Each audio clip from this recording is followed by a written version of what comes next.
Hello everyone, welcome once again. This is where we are now. Finally at the end of the project. Project closure is what we are going to discuss now. How do we close a project now? We started with define, we moved to measure phase, analyze phase, improve phase, control phase. Finally, the control phase toll gate also we completed, which we saw in the last session. And now here we are discussing the formalities for handing over our project to the operations team. So let's see how a project closure is done. If you can see my screen, it says transfer to project owner, project closure. Hand over the control plan to the process owner. That's the most important document you should hand over to the process owner. And get a formal sign off from the sponsor, process owner on the results of the project. Business sponsor of course signs off, project coach also signs off that you have done a good job, project is completed, validated solutions are there, financial benefits are also validated.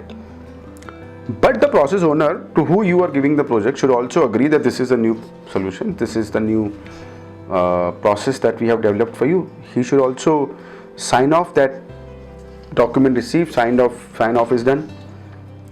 So that is very important. Now, if you remember in the last session we were saying that sometimes there is no process owner when you start a project and you expect that somebody will join the team and you will hand over the project to that person. Imagine a situation when you close the project and somebody joins the organization as a process owner. In that situation, now this is a tricky situation. In that situation, it will not be possible to simply hand over the project to that process owner and then say, okay, thank you, you have the process, now new process, deal with it. So this person has no head and tail about the process solution you have developed, and you give him or her a detailed control plan. Is that a right thing to do? When you have done all the right things, you have checked, you have ticked in all the right boxes, why to jeopardize things at the last moment?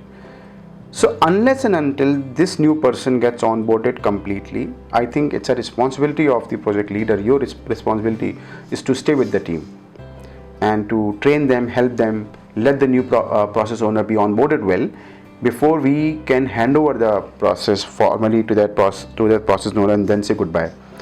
That's the right thing to do. We have been talking about change management, communication, changing the mindset. So that's very key. That's a key thing. We don't have to wash our hands saying, okay, project is closed, I don't know anything about it. No, that's not how we do it.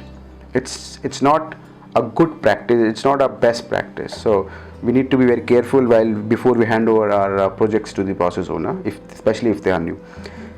Sometimes you may feel a resistance from the process owner that they do not agree with the results of your process. They say, I don't think you have done any great thing, you have just done some cosmetic changes, everything else looks same. In that case, what is important?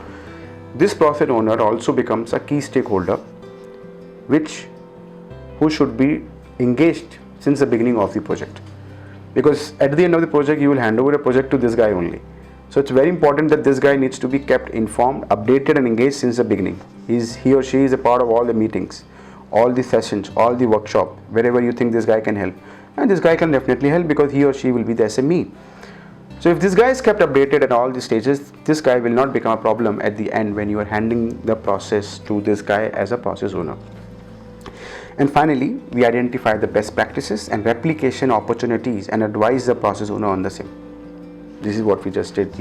We not only hand over the control plan to the process owner, but we also train them as to how will you use this handbook of process control of the control plans, what kind of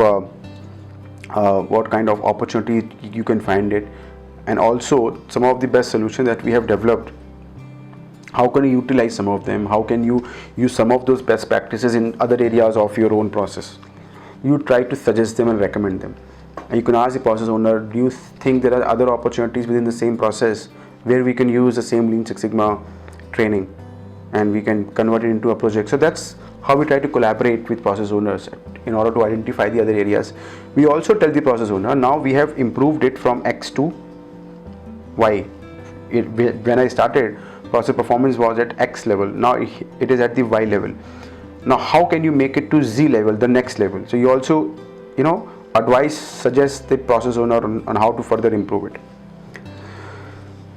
If you move to the next slide, we talk about the importance of closure. It's extremely important. We need to recognize the considerable time and effort that went into this initiative of this entire Lean Six Sigma. We need to capture the learning from the initiative about the problem or the process that is being studied. We need to talk about the improvements process itself. We need to share the learnings, leverage results across the organization, and we need to hand over the responsibilities for standardization and monitoring to the appropriate people. Now in this slide where we are talking about the project closure, this improvement must be continuous. Means we should be able to further improve the process. But individual initiative and process teams come to an end at the end. Maybe you can't further improve it, somebody else will improve it, that person needs to be trained. But that has to be a continuous improvement cycle.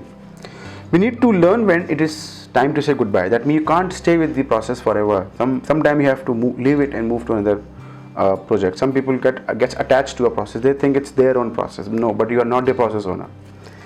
Effective project closure comes together or weaves together the themes of project purpose, improvement methods, team skills and the structure. And we need to develop the managerial skill to capture the learnings and enable the organization to address the system issues.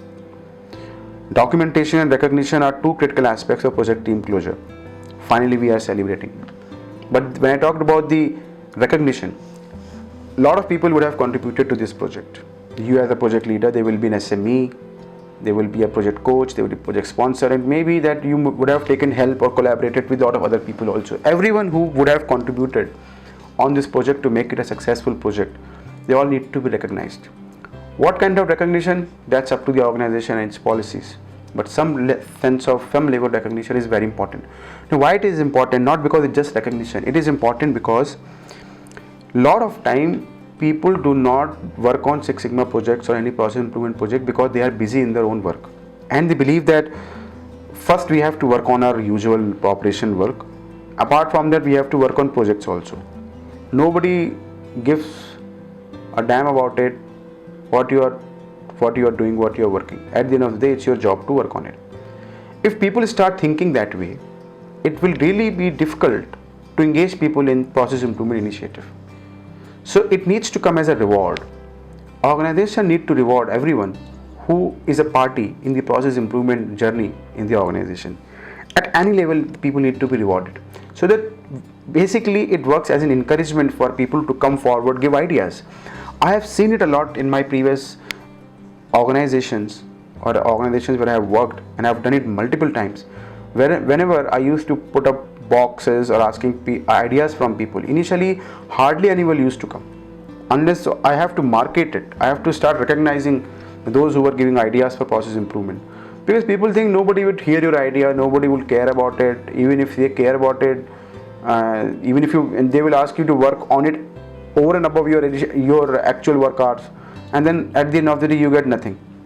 So that's not the right thing. So we need to encourage those people who come forward, give ideas and work on projects because they are putting extra efforts. That spirit needs to be recognized. And finally, we need to celebrate as a team. We'll talk about a closure checklist in this slide that you will see. Things that we should know before we are finally closing a project. Like these are the certain things we need to do. Number one is avoid needless continuation. We talked in the previous slide. We need to know where to stop. So that's what we are saying. Some teams resist ending their project because they face a reluctance to give up a challenging, rewarding experience. It has been good. Some projects are very good in exposure to the top management. They don't want to leave it. They say, no, we are getting good exposure, good learning, so let's continue working on it. It's a bad practice. Sometimes team fear that the bond between team members will disappear once the team no longer meets regularly. So they think, okay, I think we should stick on the project. Sometimes they fear that the progress they have made will be lost as responsibilities get turned over to others. So these are the issues when you initially work on project, but when it becomes a practice, it has to be a culture. So these are the fear, a very basic fear when it's your first or second project. Your team should stop when your charter is fulfilled, your goals are met. So when should you move away from the project? When you see everything in your charter which was written, the goal, the business case, and the problem statement that you have written. If those things are met, your job is done, move to the next project. Your goal is the charter. Charter is done, your job is done. Don't go beyond charter. You have other project to work on. Summarize the learning. Summarize learning means create a case study, share it, narrate it as a story to others, and then it can help others also to work on their projects. Finalize documentation on improvements, so control plan documents, training and communication documents, these are the documents we are talking. Summarize future plans, recommendations, what other projects we are planning to take up, what is next project in line, do we plan to improve this project further, so we talk about all these things. Communicate the ending, we talk about we talk about the team success, team results, team efforts, and team bonding and everything. We thank all the stakeholders, everyone we collaborated, and we recognize everyone in this entire endeavor. That's when we summarize the end, and that's when we actually formally acknowledge the results and formally acknowledge the efforts of everyone who would have contributed in this project. And at the end we celebrate. We always party when we provide great results, when the organization gets benefited. So at this juncture, that is when the Lean Six Sigma Foundation training gets over. That's when the project gets handed over to the operations team, and we complete one full cycle of identifying the issue till the closure and handing over to the problem to the operations team. So ladies and gentlemen, this is what the Lean Six Sigma Foundation training was all about. Understanding the DMAX cycle in its true essence, with a lot of examples that we just talked about with the help of a project, entire cycle. Now this is not the end though. In the next session, from the next session onwards, I will say we'll do an entire recap of what we have done since identifying identifying the right customer till the closure of the project. We'll do a detailed recap which I'll talk in the next session onwards. So thank you for watching. This is Shivendra Sharma.